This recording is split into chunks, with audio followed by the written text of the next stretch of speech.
Bonjour Christian, Bonjour, ou Tal Chaleur.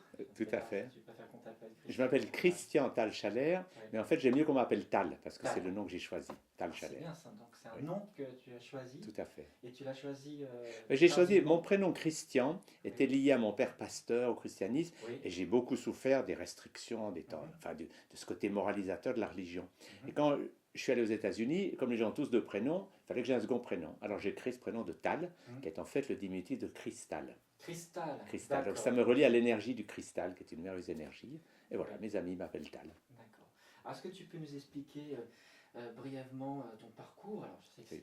c'est très long, on dira pas quel âge tu as, Tout à fait, non, mais non, mais comment tu en es quelques jeune? mots, alors j'ai fait une carrière de médecin généraliste et très rapidement ce qui s'est passé, j'étais généraliste, je prescrivais tous les jours du Valium, qui était le Prozac de l'époque, parce que c'était la pilule du bonheur, les gens me demandaient mon Valium, et c'était un produit de consommation courante. Puis un jour j'ai dit, qu'est-ce qui se passerait si moi j'en prenais? Je prescris toute la journée et j'ai pris le Valium, Sans être malade, pour sans voir, être pour malade. tester. Ah, Voilà. ça c'est Et en fort. 3 jours, j'avais la tête, enfin j'étais dans un état affreux. Ouais. Alors j'ai tout d'un coup eu un choc, c'est que j'ai compris que la médecine chimique qu'on m'avait appris, c'est comment prendre des gens plus ou moins malades et leur donner un traitement à vie qui va les rendre malades toute leur vie. Ok. J'ai eu un choc. Pour le grand bénéfice Alors, des laboratoires. exactement. Alors, je n'ai pas renoncé à cette médecine que j'avais appris, parce que pour moi, la médecine technologique peut sauver des vies dans les cas graves. Il n'y a pas à dire, elle vous sauve la vie. Vous êtes tout d'un coup sur une voiture, cette médecine a son charme. Mais pour tout ce qui est chronique, toutes les maladies chroniques sont des maladies d'intoxication. Mhm. Alors, donner à quelqu'un d'intoxiqué de la chimie, en plus, c'est pas dans la bonne direction. Alors qu'il faut apprendre aux gens à se dépolluer.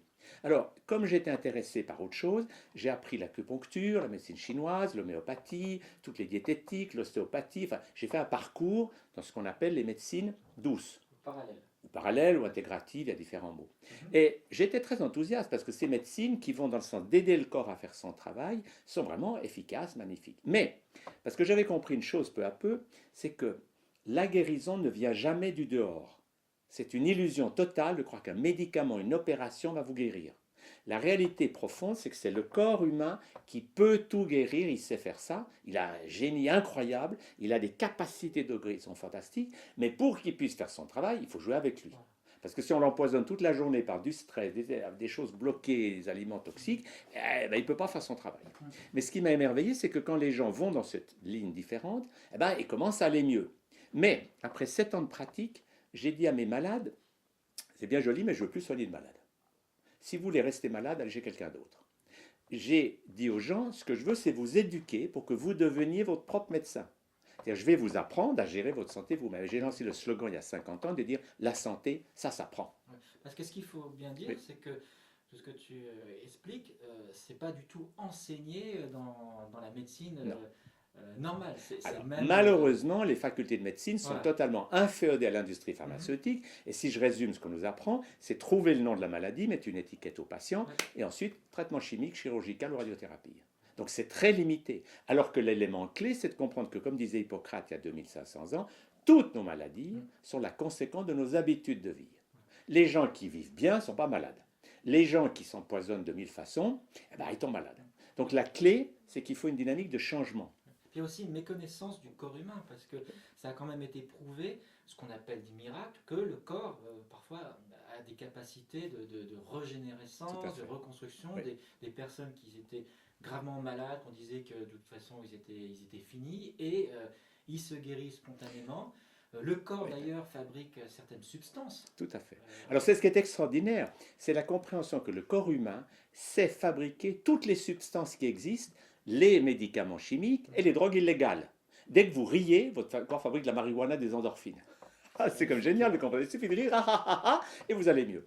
Alors, ce qui m'a passionné dans ce parcours, c'est de comprendre qu'à l'origine de toutes les médecines, on peut dire qu'il y a le chamanisme, qui est la tradition fondamentale, et que du chamanisme sont nées ce qu'on appelle la médecine holistique, qui sont toutes les médecines qui s'occupent de la totalité de l'être humain. L'être humain n'est pas qu'un corps de matière, en réalité nous sommes des êtres de lumière, le corps de lumière ralentit sa vibration, crée le corps mental, le corps mental ralentit, crée les émotions, le corps émotionnel, et le plus lent, c'est le corps matériel.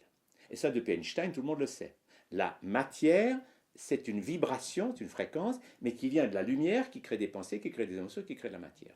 Et cette vision holistique a un énorme avantage, c'est que si on s'occupe de tout, physique, émotionnel, mental, spirituel, on va forcément vers la guérison.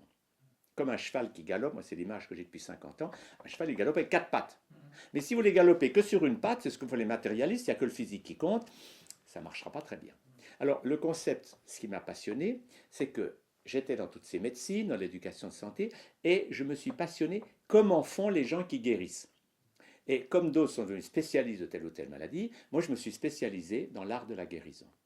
Et je suis allé interviewer des gens dans le monde entier. J'ai écrit un livre comme Artisan de leur guérison, qui est des histoires de gens qui se guérissent, parce que j'ai compris que les gens qui guérissent font tous une démarche globale. Ils dépolluent leur corps physique, c'est la base, ils apprennent à libérer leurs émotions et leur stress, ils apprennent à ouvrir leur mental pour sortir des croyances et ouvrir leur contact avec leur corps de lumière. Les gens qui font cette démarche, quel que soit le nom de la maladie, ils vont guérir.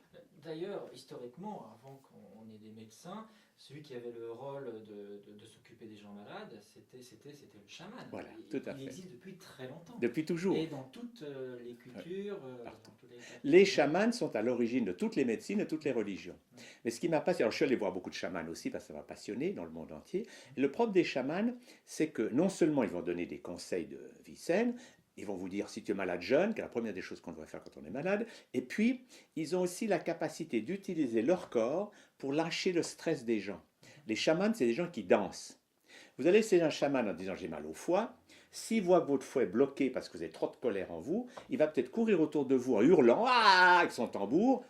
Ce qui, pour un médecin occidental, semble complètement idiot. Mais qu'est-ce que c'est que ce cirque? Qu'est-ce qu'il fabrique? Mais ce que fait le chaman est intelligent. Il prend vos énergies négatives, peur, colère, tristesse, il les lâche à travers son corps. Et au bout d'un moment, vous vous sentez mieux. Ce qui veut dire qu'exprimer ses émotions, c'est la clé ou une des clés de Alors, la guérison. si on veut résumer, dans la guérison, il faut d'abord dépolluer le corps physique, et ça c'est alimentation vivante et jeune, sortir des aliments ultra transformés. Les 3 toxines les pires de notre société, c'est la viande, le lait et le gluten, c'est-à-dire les dérivés du blé. Ça, c'est ce qui empoisonne les gens. Dès que vous êtes dans l'alimentation vivante, les produits bio, vous commencez à aller mieux. Ensuite, il y a le jeûne. Toutes les techniques de santé, le jeûne, c'est, je dirais, la première des thérapies. Puis après, bien sûr, toutes les médecines énergétiques, le MOP, enfin tout ce qui va vous aider à aller dans le sens d'aider le corps dans son auto-guérison. Ça, c'est le plan physique. Mais ça ne suffit pas. Parce qu'il y a des gens, ils mangent bio, ils font attention à tout, et ils tombent malades. Il faut comprendre qu'au niveau du corps émotionnel, c'est très simple, c'est que toutes les émotions que nous ressentons, il faut qu'elles sortent. Et le modèle qu'on a, c'est l'enfant de 3 ans. À 3 ans, tous les enfants du monde, s'ils ont peur, s'ils sont en colère, ça sort. Le petit bobo, je pleure, et comme ils lâchent, le reste du temps, ils sont heureux. Généralement, on fait un petit bisou, puis une minute après, c'est oublié. Voilà. Alors qu'à partir de 4 ans, quand l'intellect est activé, on dit à l'enfant, arrête. Tu arrêtes de crier comme ça, tu arrêtes de rire, de pleurer, et on entre dans le stress. Et ce stress est la cause d'un nombre incroyable de maladies, parce qu'on bloque l'émotion. Et quand l'émotion est bloquée, quand on serre les émotions à l'intérieur, un jour, c'est pas étonnant qu'une tumeur vienne vous dire, tu meurs, tu vis pas avec ton corps. J'ai fait d'ailleurs une vidéo là-dessus sur YouTube, où je dis, ce n'est pas le cancer qui tue, c'est l'ignorance de son rôle. Oui. En fait, le cancer, c'est un signal d'alarme qui vous dit, comme une ampoule rouge, allez au tableau de bord, qui dit, il y a quelque chose à changer. Mais imaginez que je vais chez le garagiste, il y a une ampoule rouge, allez au tableau de bord, le garagiste me dit, pas de problème, j'enlève l'ampoule. Vous diriez, mais il est fou ce garagiste. Mais regardez bien, beaucoup d'actes médicaux consistent à enlever des ampoules rouges. Vous avez mal de tête, on vous l'enlève, vous avez une tumeur, on vous l'enlève, on va détruire l'ampoule. En croyant avoir résolu le problème. On dit, allez, roulez. Et ce qui se passe, c'est que le cancer se recrée ailleurs. Évidemment. Donc, toutes ces techniques de destruction, de lutte anti-maladie débouchent sur des résultats catastrophiques. Ça ne marche pas bien. Et on a tous les chiffres. D'aujourd'hui, c'est de traiter les conséquences. Voilà. Et jamais à aucun moment on cherche les vraies causes. Voilà. Et c'est d'autant plus vrai pour des maladies auto-immunes, des allergies, des cancers, des maladies qui ne sont pas le fait d'agressions externes, des maladies qui sont causées par le corps lui-même. Tout à fait. Dire, se poser la question, alors, comment c'est possible. La question fondamentale, c'est de comprendre que toute maladie, c'est un appel au changement. C'est le corps qui dit « j'en peux plus ». Il appelle au secours.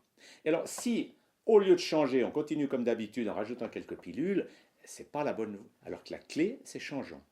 Faisons, arrêtons de nous empoisonner, arrêtons de garder notre stress, apprenons à lâcher nos émotions comme un enfant de 3 ans, et quand on va dans cette dynamique, on va de mieux en mieux. Voilà. Moi, c'est ce qui m'a passionné, c'est de dire aux gens, ne me croyez pas sur parole, je ne veux pas être un gourou qui vous dit la vérité, c'est moi. Je dis, voilà des outils, physiques, émotionnels, mentaux, spirituels. C'est les outils qu'ont utilisés ceux qui se sont guéris. Alors essayez vous-même.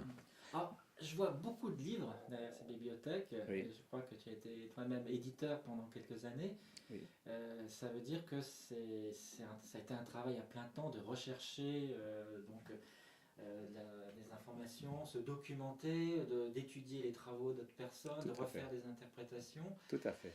Et donc c'est énormément de littérature et pourtant on a toujours cette impression que ces médecines dites holistiques, alternatives sont toujours décriées de l'ordre du oui bon c'est pas plus ce que je sais pas comme Madame Irma qui fait ses trucs, il y a toujours un côté c'est ça. Tout à fait. Comment expliquer que la science refuse en fait d'étudier c'est ce que Einstein a dit avant moi, il a dit faites attention, aujourd'hui la science devient criminelle. C'est que la science, dans les mains des multinationales et des marchands, est devenue un outil pour faire que les gens, ces scientifiques, obéissaient.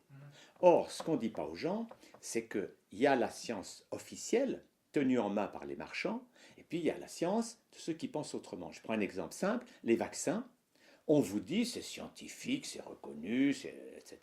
Eh bien, ce n'est pas vrai. Il y a ceux qui croient, la vaccinologie, en fait, c'est une religion qui fait qu'on vous donne des dogmes. Il faut y croire, c'est comme ça, taisez-vous. Et tous ceux qui osent contester ces dogmes, c'est des fake news. On les jette dehors. Alors moi, ce que j'ai fait depuis 50 ans, je me suis intéressé au sujet et je suis allé étudier les travaux scientifiques faits par des médecins et qui montrent, quand on les étudie, que ça ne marche pas du tout comme donc ça, c'est des faits avérés. On les trouve oui, à l'OMS, alors, c'est de la documentation. alors moi je suis allé prendre les documents à l'OMS ou sur le net ou partout, et ce que j'ai fait simplement, c'est que j'ai publié dans mes livres tout ce que les médias, ça n'existe pas. Je vous donne un exemple extraordinaire. On sait, par exemple aux États-Unis, que depuis qu'on vaccine beaucoup, eh ben, les cas d'autisme ont augmenté comme ça. Donc il y a une relation entre les vaccins et l'autisme. Mais les pouvoirs publics, non, ça n'a rien à voir. Donc moi, ce que j'ai vu, je suis allé à l'OMS, j'ai étudié ces travaux, et puis quand par exemple je cherche l'OMS, mais l'étude que vous avez là, qui montre qu'il y a une épidémie de rougeole en Inde, et c'est les vaccinés qui meurent. Je dis, mais c'est impressionnant, c'est des chiffres. Alors les médecins de l'OMS me disent, oui, docteur Chalem, mais comprenez, si on publie ça, l'OMS n'aura plus de sous. Parce que l'OMS, 10% de l'argent de l'OMS vient de Bill Gates. Et le reste vient des multinationales. Alors évidemment que les gens de l'OMS, ils ne peuvent pas dire la vérité. Donc ils ont ces études, mais elles sont dans les tiroirs. Alors moi, j'ai pris ces études, parce qu'ils les ont données. Je vous donne un autre exemple. Le Canada donnait beaucoup d'argent pour les campagnes de vaccination dans le tiers-monde. Ils ont chargé un bureau d'étudier l'efficacité de ce travail. Le type, 2 ans d'études, et il dit, là ma conclusion est simple, c'est que les vaccins ne servent à rien, ils sont inutiles et toxiques. Alors que fait le gouvernement canadien? Ils prennent l'étude, mettent dans un tiroir. Alors moi j'ai osé publier, alors je dis ça simplement, je dis, c'est comme si les gens vous disent, il y a Paris, et puis que Genève n'existe pas. Alors moi je dis, je suis désolé, Genève existe, il y a jet d'eau, etc., allez voir. Alors je dis aux gens qui me disent, Paris existe et pas Genève, je dis, allez visiter Genève. Donc je dis aux gens, prenez quelques heures pour regarder tous les travaux scientifiques de tous ces milliers de chercheurs dans le monde qui contestent la valeur des vaccins. Et puis quand vous aurez vu les 2 points de vue, vous choisirez lequel vous voulez. Ce n'est pas moi qui vais vous obliger. Mais vous devez savoir qu'il n'y a pas que les dogmes officiels. Donc informez-vous et ensuite vous choisirez. C'est d'autant plus intéressant que ce qui est officiel n'est pas justement documenté. On l'a vu quand des gens posent des questions, on leur dit est-ce qu'il y a eu des études, est-ce qu'il y a des faits non, de toute façon, ils partent sur le principe que ce n'est pas dangereux. C'est ça. Donc c'est ce qu'on appelle une religion avec des dogmes. Il y a une époque, si vous voulez dire que le pape peut se tromper, on le mettait sur un bûcher. Oui. Alors la religion vaccinale, alors ce qui est inouï à comprendre et qui est très simple, que tout le monde peut comprendre, c'est que fondamentalement, chaque être humain est différent. C'est un vrai fait. Regardez autour de vous. Or, le système immunitaire, on sait ça maintenant depuis 40 ans, chacun a un système immunitaire différent. Alors, donner la même chose à tout le monde ne peut pas avoir de sens. Parce que c'est comme si, comme médecin, je disais il doit y avoir dans ma clientèle quelqu'un qui a une infection. Et je donne des antibiotiques à tout le monde. Eh bien, j'irai en prison pour ça. Je suis un mauvais médecin. Le propre de la médecine, depuis des millénaires, c'est d'être individualisé. Je dois soigner un patient, pas un nom de maladie. Je dois tenir compte de mon patient. Et tout d'un coup, avec les vaccins, on arrivait au pistolet mitrailleur, tout le monde pareil. Et c'est une aberration. Ça n'a pas de sens. Il faut tenir compte de chacun. Alors, quand on va là-dedans, on découvre peu à peu cette espèce de poteau rose énorme que la vaccinologie n'a aucune base scientifique. Et ça, je le dis en toute simplicité, et je défie quiconque au monde de me consacrer, disons, un jour, 2 ou 3, pour étudier les documents que je propose et pour continuer à répandre ce dogme qui ne tient pas la route. Alors, le côté passionnant à comprendre, c'est ceci, c'est que fait un vaccin? Il augmente vos anticorps, d'accord? Mais les anticorps, c'est dans le sang, c'est ce qu'on appelle l'immunité humorale. Mais ce qu'on ne vous dit pas, c'est que le même vaccin qui monte les anticorps, il démolit votre immunité cellulaire. Or, l'immunité cellulaire, c'est 90% de l'immunité. Alors j'explique ça avec une image que les gens comprennent tout de suite. Je suis entraîneur de football. Je dis, c'est le centre avant qui met le plus de buts. Donc je vais bien nourrir mon centre avant. Et puis les 10 joueurs meurent de faim. Et ben, je ne gagnerai pas le match.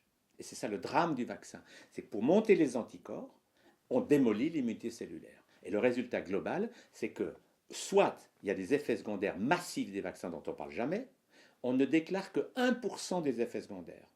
Moi, comme je me suis ouvert à ça, j'ai vu déferler chez moi des gens qui ont vu des effets secondaires. Depuis que j'ai vacciné mon gosse, il est tout le temps malade, enfin bref. Mais la médecine ne veut pas en entendre parler. Vous avez chez un médecin dire le vaccin a fait ça. Non, non, c'est pas le vaccin, c'est une coïncidence. C'est le pur hasard que votre enfant est tombé malade 2 jours, une semaine après. Bon, parce qu'on ne veut pas voir. Et celui qui ne veut pas voir, il ne voit pas. Alors quand on s'intéresse à ça, on voit que les effets secondaires sont beaucoup plus grands qu'on croit, et puis que non seulement ça, l'efficacité des vaccins n'a jamais été prouvée. Les épidémies ont disparu, pas à cause des vaccins. Ça, c'est tout faux. C'est des croyances. Et quand on regarde les vrais graphiques, etc., eh ben on voit que, il faut comprendre, c'est simple. Qu'est-ce qui a fait que certaines épidémies, choléra, typhus, etc., ne sont plus là? Ben, c'est que l'hygiène a augmenté. Et la preuve de ça, c'est que les pays qui n'ont pas d'hygiène, où l'eau est polluée, etc., ils ont encore ces maladies. Il y a encore de la diphtérie, enfin des maladies de manque d'hygiène. Et que la clé, c'est faire des puits et pas vacciner les gens, pour donner un exemple simple. C'est ce que Bill Gates ne comprend pas. Avec sa fondation, il distribue 4,5 milliards de dollars pour amener de l'aide, soi-disant, aux pays du tiers-monde. Mais l'aide qu'ils amènent, c'est des vaccins, des OGM, enfin bref. Et Coca-Cola. Il fait tourner ses entreprises. C'est aberrant. Non, on ne sera pas complètement, je dirais, intégriste contre l'efficacité de certains vaccins. Ça a quand même une certaine efficacité. Alors, moi, très franchement, ma conclusion avec 50 ans de recherche et d'études, je dis non. Les vaccins n'ont jamais eu l'effet qu'on voulait à cause de ces problèmes. On peut les substituer. Non, la clé, elle est toujours la même, moi j'ai rien inventé, c'est que c'est votre mode de vie qui compte. Si vous vivez d'une façon qui stimule votre système immunitaire, vous allez vous guérir. Et c'est pour ça, par exemple, que les maladies d'enfants sont des maladies utiles. Avant, moi, que j'étais jeune médecin, quand un enfant avait la rougeole, on fait venir tous les copains. On appelait ça des rougeoles parties. Parce qu'on avait compris que la rougeole est une maladie utile. Mais ça, c'est des maladies qu'on peut encore se guérir, mais pour des maladies plus graves, type polio, des choses comme ça, il ne vaut mieux pas l'attraper du tout. Bien sûr, mais la polio, c'est toute une histoire. Parce que l'histoire de la polio est extraordinaire. C'est qu'on a fait un vaccin anti-polio. Puis en fait, ce vaccin, il ne marchait pas du tout. Alors, vous savez ce qu'ils ont fait? C'est un tour de passe-passe extraordinaire. Ils ont changé la définition de la polio. C'est que si vous avez une paralysie, on n'appelle plus ça polio. Alors, on a l'impression que le vaccin marche très bien. C'est ce qu'on fait tout le temps en médecine, c'est qu'on change tout simplement le cadre. C'est ce qu'on fait avec beaucoup de maladies, comme le sida. On a appelé tout d'un coup des maladies qui existent, on les a appelées sida. Alors on dit, oh là là, le sida, c'est horrible. Mais parce qu'on joue avec des définitions. Et quand les gens grattent un peu la surface, ils découvrent les mensonges incroyables de ce qu'on appelle la science. Mais c'est une science corrompue, polluée, et qui n'est plus de la vraie science. Alors le drame des vrais scientifiques qui étudient les choses telles qu'elles sont, c'est qu'ils vont dire des choses que les autres n'aiment pas. Alors on leur coupe leur crédit, on les discrédite. Regardez en France, Gérardi, c'est un professeur très sérieux, très scientifique. Il a découvert que là on injecte un vaccin, l'aluminium crée beaucoup de problèmes. Il appelait ça la myofascite à macrophage. Très scientifique, les dangers de l'aluminium. Qu'est-ce qu'il a eu comme résultat?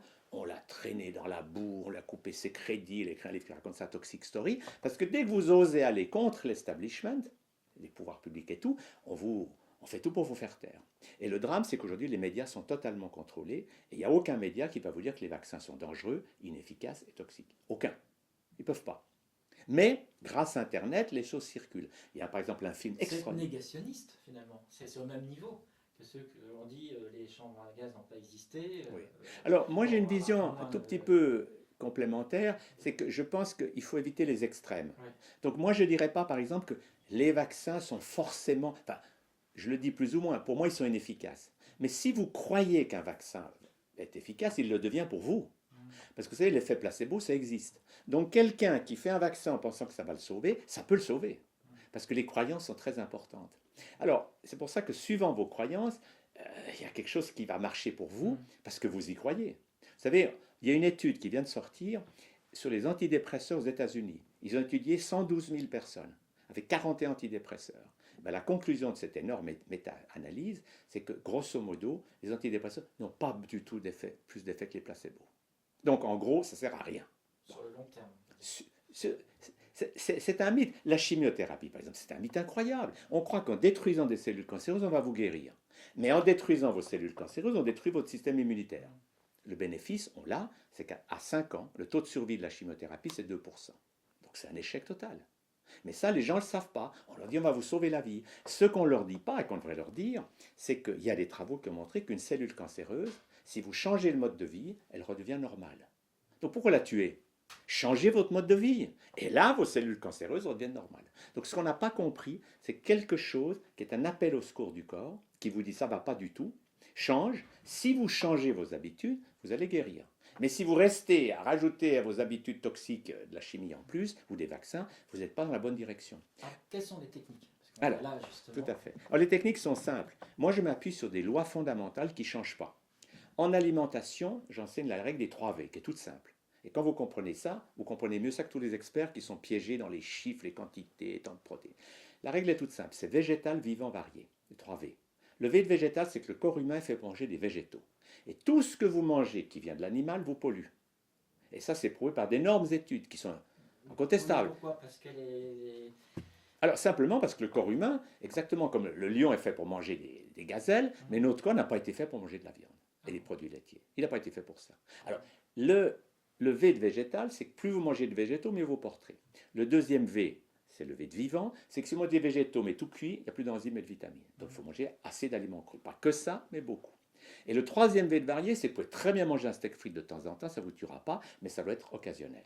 Si vous avez compris ça, vous êtes souple. Donc vous n'êtes plus dans une secte alimentaire, moi je suis vegan, parce que ça c'est la guerre. Dès que vous êtes dans un système rigide, c'est la guerre. Alors vous empoisonnez plus à cause des aliments, mais parce que vous êtes en conflit avec tout le monde. Alors que la clé, c'est, vous avez la chance d'être malade, entre guillemets, mangez végétal, vivant, alimentation vivante, et vous allez aller de mieux en mieux. Rajoutez à ça du jeûne, des choses comme ça, et puis après, une fois que vous êtes bien, allez boire du champagne et aller au restaurant. Donc il faut être mobile. Parce que la clé... C'est quand on n'est pas encore malade, c'est pour s'entretenir. Oui. Essaie de manger végétal, mais si on est déjà atteint de quelque chose, on va avoir une action rapide.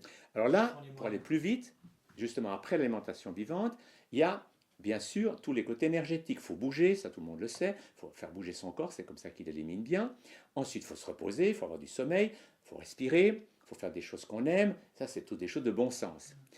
Et puis après, il faut pouvoir découvrir le jeûne, enfin toutes les techniques de santé. Bon.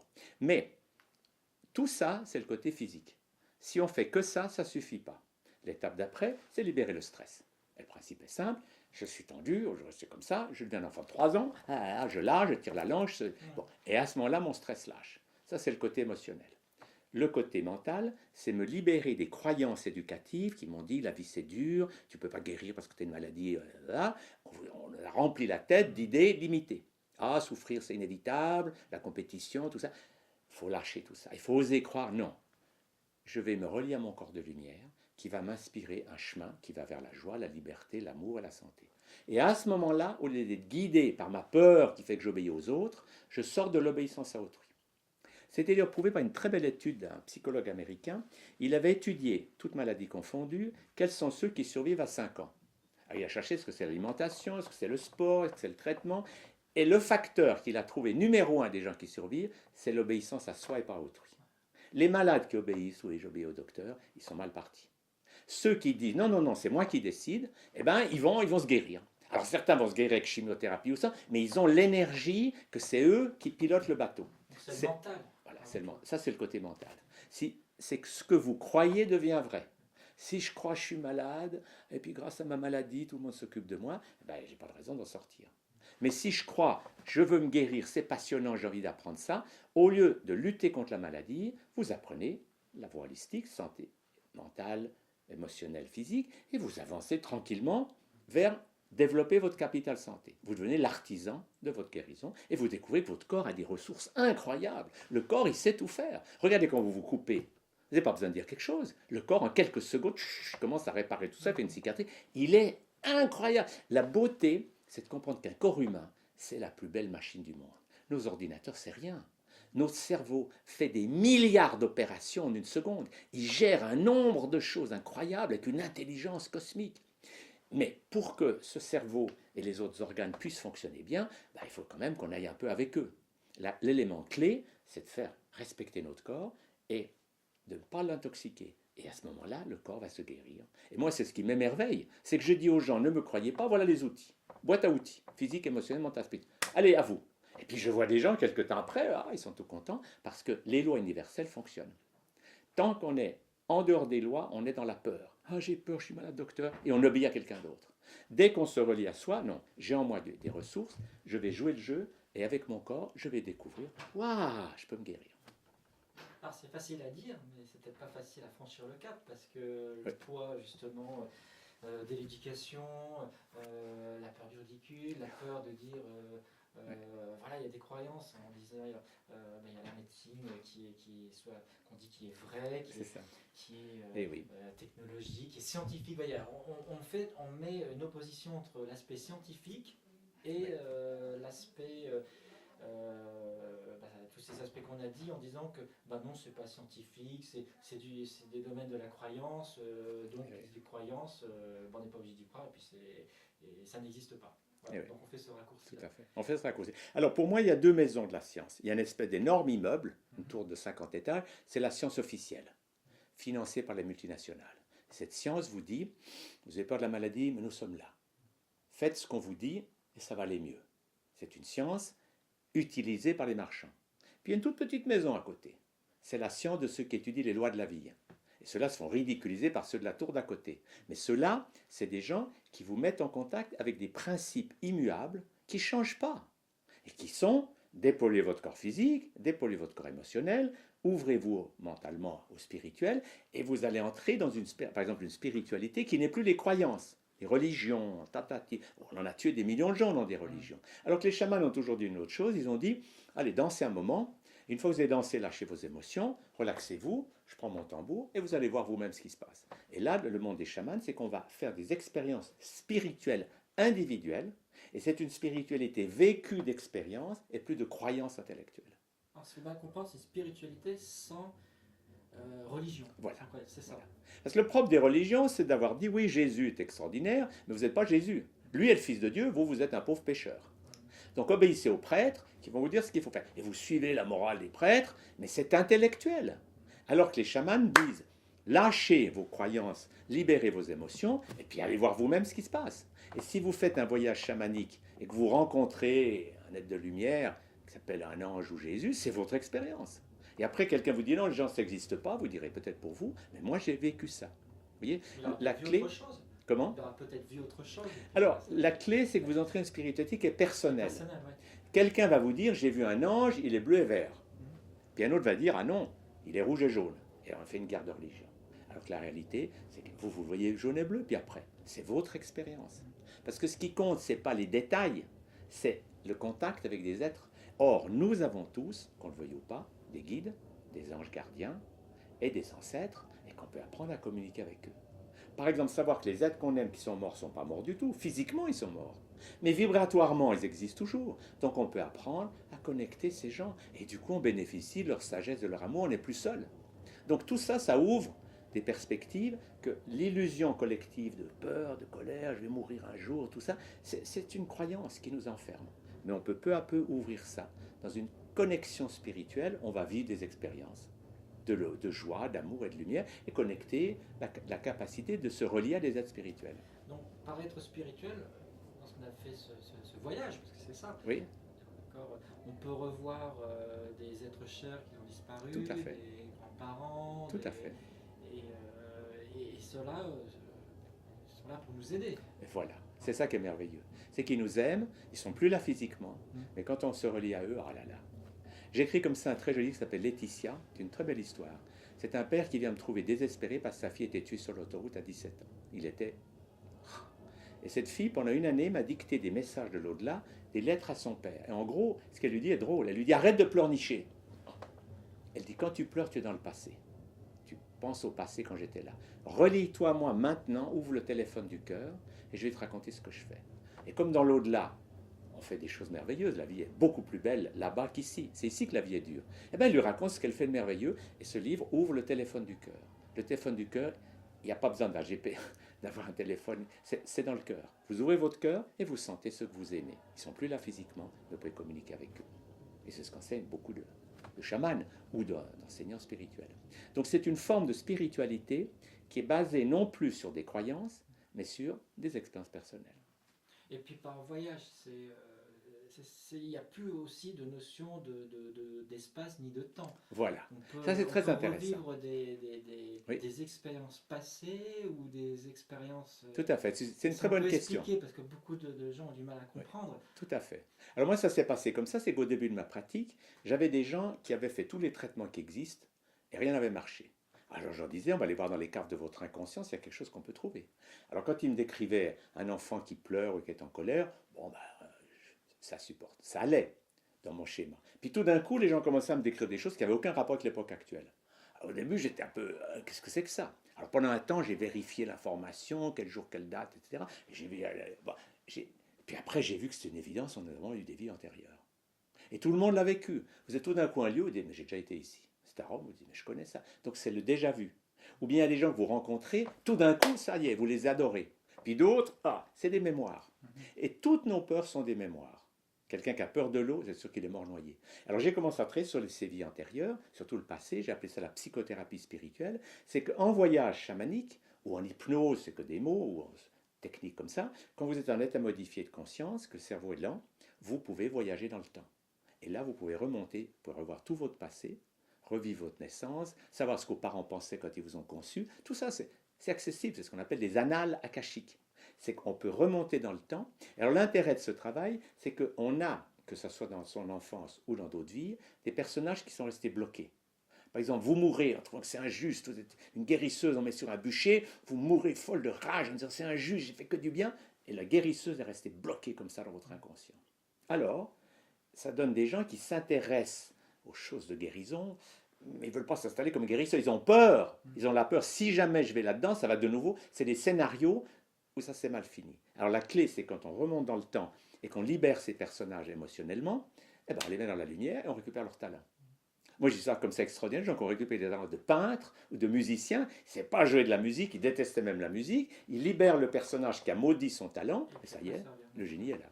Donc c'est génial, moi ça m'a passionné, c'est que nous avons comme ça vécu des drames dans cette vie ou dans d'autres, et on a gardé des personnages coincés.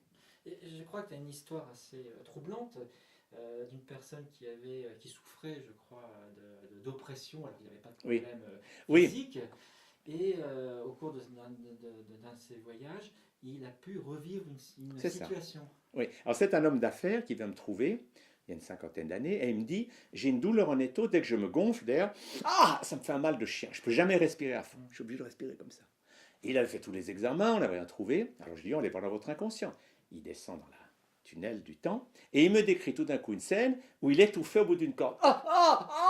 Il était pendu au bout d'une corde. Alors j'ai dit lâcher l'émotion, tout d'un coup il lâche, et il se voit de l'extérieur pendu au bout de sa corde. Et le personnage au bout de la corde était mort, étouffé. Alors moi, je lui pose la question, comment s'appelle le personnage au bout de la corde? Il me donne un nom. Comment s'appelle le guide qui est en haut de la corde? Il me dit Werner Stauffer, je me rappelle encore de ça. Quelle est la date? Je crois que c'était le 10 ou le 12 juillet 1910. Bon. Et ensuite, il revient de ce petit... Il saute dans mon cabinet comme ça, je respire bien. Il était heureux comme tout, il saute hier. Alors il me dit, qu'est-ce que je peux faire pour vous remercier? Alors je lui dis, écoutez, allez à Zermatt, puis ça se passait au Cervin. Et allez voir, il y a sûrement un registre des guides, il va là-bas, il me téléphone tout excité. Il y a eu, effectivement, Werner Stauffer dans le registre des guides, c'est marqué le 10 juillet 1910, et un Anglais qui est mort pendu au bout de sa corde. Donc j'avais une preuve, entre guillemets, que c'était une vie antérieure. Alors, pendant quelques années, j'ai vérifié des choses comme ça, puis après j'ai laissé tomber, mais il y a toute une littérature là-dessus. Oui, c'est ça qui est extraordinaire, c'est qu'il y a énormément d'histoires, mais à chaque fois c'est traité en dérision, ou ça passe dans des émissions. Bien sûr, parce que vous savez, le problème c'est ça, c'est que les gens qui sont dans une croyance, leur sécurité c'est de croire que ce qu'ils croient est vrai. Mais ce qu'ils oublient, c'est que les croyances, ça change. À une époque, on croyait que la Terre était plate. Les premiers qui ont dit qu'elle était ronde, ils ont eu quelques ennuis. Donc les croyances changent. Et le drame de beaucoup de gens, c'est qu'ils ont les croyances de leur enfance. Papa m'a dit, mange du steak, ça donne des forces. Et ils croient que la viande leur donne des forces. Et c'est pas vrai, elle leur en prend. Mais changer les croyances, c'est difficile. Mais ça demande un travail d'oser faire une expérience hors de la croyance qu'on a. Et là, on découvre qu'il y a autre chose. Et voilà. Et on découvre que ce qu'on nous a raconté, c'était des choses limitées, mais qu'on peut peu à peu élargir son cadre. Donc beaucoup d'expériences de ce type. Oui. Et est-ce que tout le monde est prêt à aller dans son inconscience ou il faut être physique, il faut être disposé, il y a des gens que ça ne réussit pas enfin, Non, alors nous, ce qu'on enseigne aux gens, qui est très simple dans nos stages, parce qu'on enseigne nous à 4. J'enseigne avec ma femme, Joanne, notre fils Gwenaël et Jean-Marie Muller, qui est un ami. Et on a une originalité, c'est qu'on est 4 enseignants. Par exemple, on a fait une formation sur Internet, comment tout guérir. Et pendant 7 heures, on donne aux gens tous les outils pour se guérir, pour ceux qui ne peuvent pas venir faire nos stages. Et là, ils ont chez eux tous les outils. Et s'ils mettent ça en pratique, on reçoit des mails après, waouh, ils s'en sortent. Alors, ce qui est intéressant à comprendre, c'est que qu'est-ce qui fait que les gens n'arrivent pas dans les états modifiés? C'est simplement que le cerveau fonctionne comme ça. Il y a le rythme bêta, c'est le cerveau intellectuel, les problèmes, les soucis. Pour calmer l'intellect, on ne peut pas le calmer en pensant. Si je dis, je vais méditer, je vais arrêter de penser, ça ne marche pas. Pour calmer l'intellect, il faut lâcher ses émotions. Ah, on danse, on tire la langue, on bouge. Et là, automatiquement, quand vous avez bien piqué votre crise comme un enfant de 3 ans, vous entrez en alpha. C'est la détente. Là, je suis dans mon hamac. Et là, je suis en alpha, et je commence déjà à rêvasser, je peux imaginer des trucs. Bon. Si je continue à ralentir mon cerveau, j'en ai le rythme theta et delta, c'est les lettres grecques, c'est les états modifiés de conscience. Et là, effectivement, je sors du temps et de l'espace. Et tout le monde l'a vécu. C'est un moment où vous êtes dans votre hamac, en vacances, puis vous dites, il s'est passé une demi-heure ou 3 heures? Ben, vous ne savez pas. Vous avez quitté le temps linéaire. Le temps linéaire n'est que dans le cerveau intellectuel. Et puis le quitter l'espace, c'est le moment où vous êtes là, puis vous dites, oui, ma fille qui est en Hongrie, comment va-t-elle? Et en réalité, vous y allez avec votre conscience et vous revenez. Vous avez fait un voyage chamanique. Et quand vous revenez, vous dites, oh, je sens qu'elle a besoin. Vous l'appelez au téléphone, elle dit, ah, ça tombe bien que tu m'appelles. Donc on fait tout ça. Mais moi-même, sans vraiment trop y croire, c'est déjà arrivé, c'est assez troublant, c'est quelque part, on ressent des choses, on se dit, tiens, je pense à cette personne. Voilà. Où elle va m'appeler. Et le téléphone va sonner et il sonne. C'est ça. Parce que c'est ça qui est génial. On a reçu quelque chose avant. Ouais. Alors nous, c'est ce qu'on dit aux gens, c'est que vous avez tous un côté chaman qui fait que vous faites des voyages hors du temps par moment et hors de l'espace. Donc nous avons ça. Alors, le tout, c'est d'apprendre à développer ça agréablement, de façon amusante et joyeuse. Donc ça veut dire que c'est une réalité, mais qu'on veut cacher, qu'on oublie, on dit, oh, c'est coïncidence. Voilà, tout à fait. C'est... Parce que notre mental intellectuel, il adore ce qui ne bouge pas. C'est le grand immobilisateur. Reste assis sur ta chaise, souffre en silence, et pense que tous ces trucs, c'est des sectes ou je ne sais pas quoi. Donc on ferme. Mais dès que vous osez faire bouger votre corps, lâcher vos émotions, faire un peu de jeûne ou de dépollution, vous allez vous sentir plus vivant et vous allez voir que votre cerveau droit peut fonctionner. Tout le monde en a un. Le drame, c'est l'éducation. Regardez l'enfant. On lui apprend, quand il est petit, à 3 ans, il est libre. Il est libre. Il est encore complètement autogéré du dedans. À partir de 4 ans, on lui dit tais-toi, arrête de rire, arrête de pleurer. Il entre dans le stress. Après, il y a l'école. Il doit rester assis 45 minutes ou 1 heure, ce qui est franchement de la folie. Et puis, au moins, il y a la récré. Ah, la récré, ça crie, ça hurle. Mais quelques années plus tard, à 12 ans, la récré, qu'est-ce qu'il fait? Il fume une cigarette. Il est devenu comme ses parents. Zombifié. La vie, c'est dur, je souffre. Peut-être que j'aurai du bonheur par moment, quand j'ai gagné, quand j'ai la médaille d'or, là, mais le reste du temps. Donc, nous a éduqués à la souffrance. Alors que dès qu'on se libère de ces dogmes, eh bien on découvre qu'on peut être vivant et qu'on peut ouvrir ça. Enfin bref, on entre dans des mondes des merveilles. Beaucoup moins malade. Et bien sûr. Oui. Alors, moi j'ai un message simple, c'est que je dis aux gens, sortez de vos croyances limitées, utilisez les outils holistiques, physiques, émotionnels, mentaux, spirituels, et vous verrez vous-même. Ne me croyez surtout pas. Mais vous allez découvrir que si vous mettrez votre intention non plus à rester malade, à souffrir, à subir, mais à prendre la santé, eh bien, au bout d'un moment, c'est comme quand le jour se lève. Il ne dit pas l'obscurité, je vais te combattre. Non. Il illumine le monde, le soleil se lève et l'obscurité disparaît. Donc la maladie disparaît quand vous augmentez votre santé. C'est aussi simple que ça. Une chose qu'on n'a pas dit, c'est que quand on fait ces voyages, on part, il peut y avoir aussi un côté dangereux. Oui, alors tout à fait. C'est-à-dire qu'on peut aller... On peut tout d'un coup être en contact avec des monstres, des entités. Enfin, il y a ce qu'on appelle le bas astral. Il y a des choses très c'est l'enfer des chrétiens, c'est un monde affreux. Donc ça existe aussi. Ça existe, c'est réel, c'est des longueurs d'onde, et l'élément clé, c'est que quand vous entrez en contact avec quelque chose d'horrible, lâchez vos émotions. C'est ce que tous les contes de fées enseignent. Vous avez tout d'un coup un horrible dragon qui est là, vous êtes là, vous êtes mal barré, parce que vous êtes dans la peur. Lâchez votre peur, vous la laissez sortir, ouf, la scène se transforme. Et c'est curieux parce que c'est ce qu'enseignent beaucoup de films et de contes de fées. Vous partez d'un personnage sympathique. Vous identifiez à lui, là, puis peu à peu le personnage, il va au fond d'un trou affreux, dans une prison, il a enchaîné, fait l'horreur. Et vous qui avez suivi tout ça, vous êtes là avec lui en disant Et le message de la vie, c'est que si vous restez comme ça, ben ça dure longtemps. Mais si vous lâchez vos émotions, c'est ce que font les bons acteurs, il pleure, il hurle, il lâche comme un enfant. Une fois que vous avez libéré les émotions, tout d'un coup, votre cerveau droit s'ouvre et il y a tout d'un coup quelque chose qui vous guide vers la sortie. Il y a une petite voix qui vous dit par là, ou une colombe, et tout d'un coup, vous allez vers la happy end.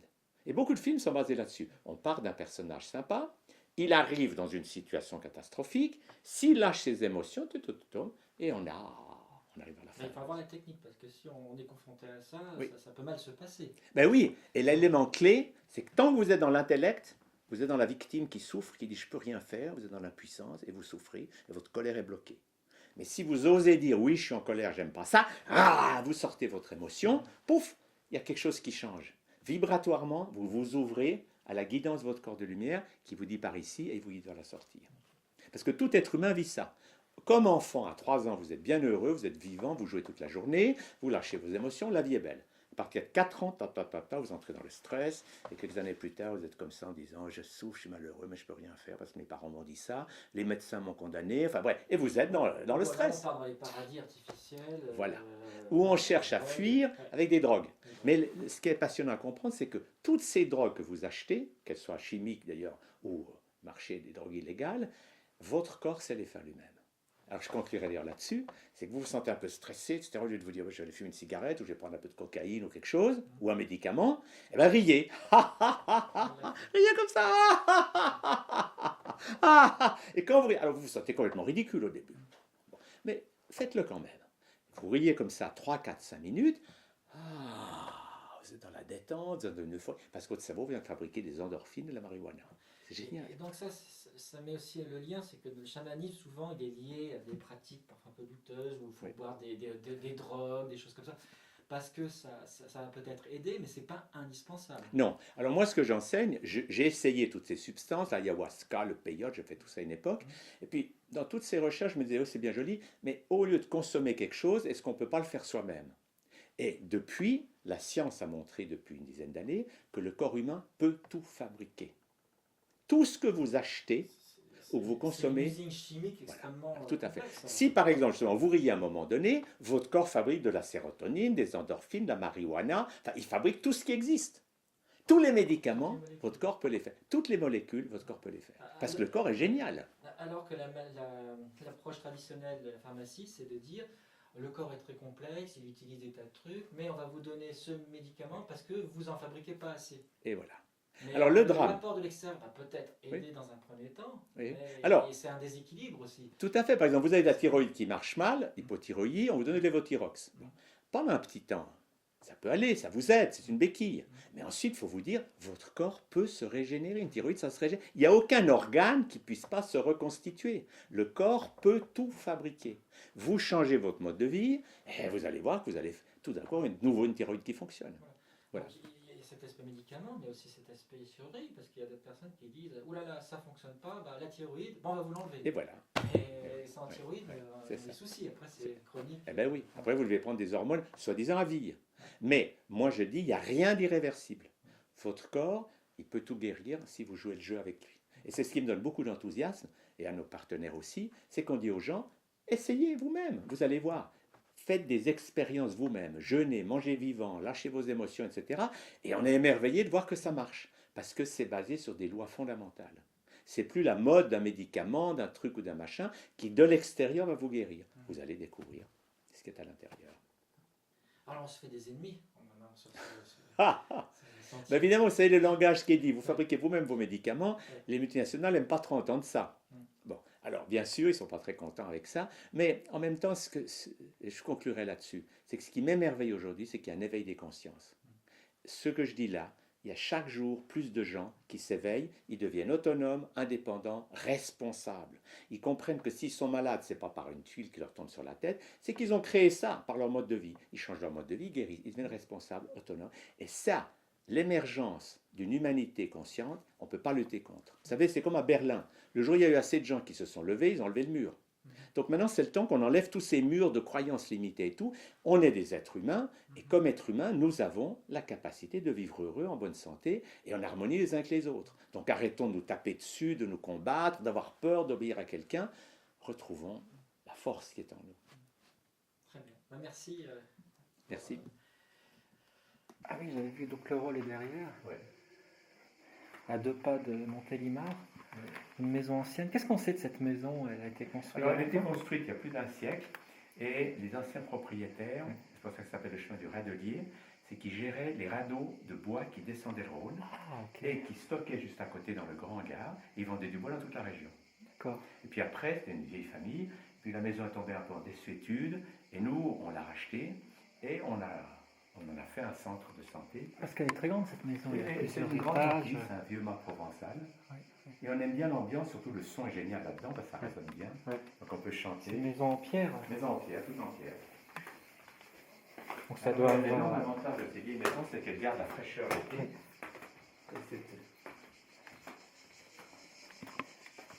L'entrée. Ici, c'est notre librairie, avec tous les livres qu'on a fait. J'en ai mon écrit une 60aine de livres. Voilà, bah, c'est indiqué. Ah oui, C'est une île, je ne sais pas quelle île se présente oui, d'ailleurs. c'est un Quelconque. dessin comme ça. C'est ça.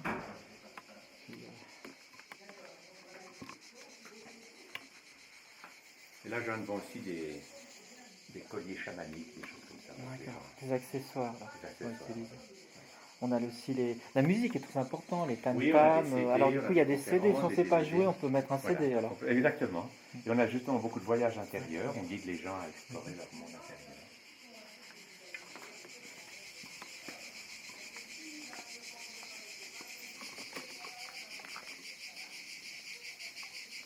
Ces différents appartements Oui, c'est font partie du complexe alors. des studios, des chambres.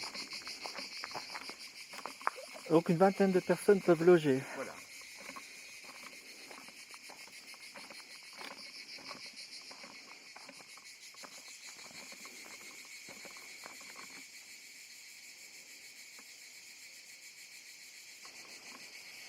Genre, les stagiaires peuvent venir là, se reposer. Voilà, il peut venir tout à fait. Derrière, on a une petite forêt de bambou. Ça, c'est un lieu sympathique. Idéal pour se reposer. Tout à fait. C'est calme, on est en pleine nature.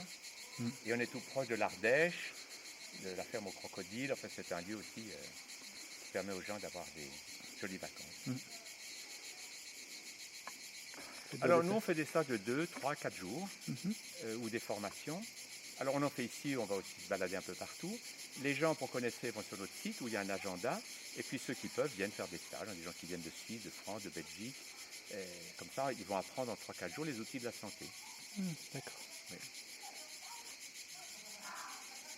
Et après, il y a des stages de remise à niveau ou Alors oui, après, il y a des compris. formations continues. On forme des holothérapeutes. Il y a des gens qui apprennent à gérer physique, émotionnel, mental, spirituel et qui ensuite peuvent aider les gens dans cette dynamique. C'est des formations qu'on fait. Un peu troublé là, on va dire. Quelqu'un qui arrive, mais on est chez les fous. Alors là, on est en stage. Il y a 20 personnes qui sont en train de lâcher leurs émotions. Donc on chante, on rit, on pleure. On devient des gosses, quoi. Et vos voisins, ils disent rien alors? Heureusement, il n'y a pas de voisins tout près. Ah, c'est déjà une... On fait ça dans la maison pour D'accord. pas... Ok. Donc ça fait partie de Ça fait la... partie de ce qu'on fait. C'est d'apprendre aux gens à libérer leurs émotions. Mais ils font les chiens là. Comment? Ils font les chiens. Oui, ils lâchent, crient, ils crient, ils pleurent. Enfin, Ok. voilà. J'avais cru que c'était des voisins qui étaient là, mais non, ça fait partie. Non, c'est la bâtisse. C'est un vieux mât. On a un pêcheur, non? Ici, on a un locataire, mais qui est un homme extraordinaire, qui est un grand spécialiste de l'eau. Ah Il oui, fait les meilleurs filtres à eau qui soient. d'accord. Et ce qu'il fait est passionnant. C'est très joli, là, comme endroit. Chose à bouger.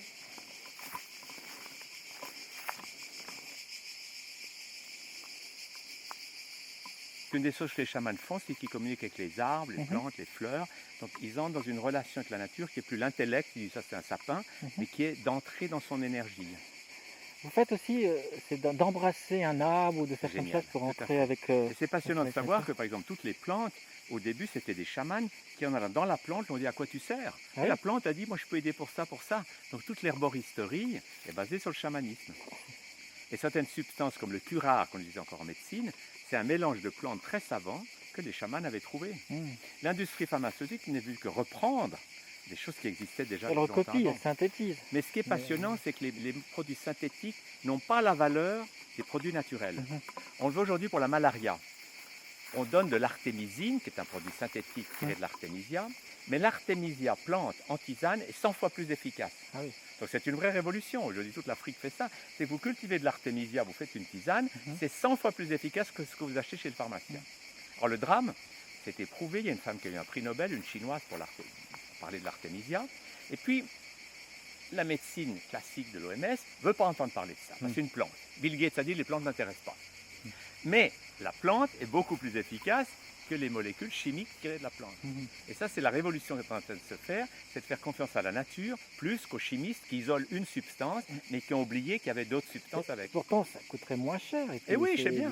Mais c'est ça le problème. C'est que l'artémisia que tu fais pousser ne rapporte pas d'argent multinational. Donc là, et puis, il n'y a pas de brevet. Il n'y a pas de brevet. Voilà. Enfin, quoi qu'ils essaient de breveter la vie. Ils essayent. Mais pour l'instant, c'est ce qui est génial, c'est que la nature a toujours raison. Oui. Moi, j'adore cette histoire d'Edison, qui disait « Tant que les savants ne sauront pas fabriquer un brin d'herbe, la nature ne pourra que rire de ce qu'on appelle pompeusement nos connaissances scientifiques. » Il dit « Jusqu'à ce que les savants sachent faire un brin d'herbe, il vaut mieux faire confiance à la nature qu'aux savants. » C'est magnifique. Oui, c'est une belle réflexion. Ouais. Donc la plante a des effets que n'ont pas les molécules isolées. Et la plante, c'est du vivant, parce qu'on ne voit pas, on a l'impression de voir, on donne pas plus de valeur qu'un morceau de béton. Et c'est terrible, parce que quand on voit aujourd'hui les villes comme elles se développent, et puis pour la course à la rentabilité, on ne laisse plus un espace vert. C'est fou, on bétonne tout.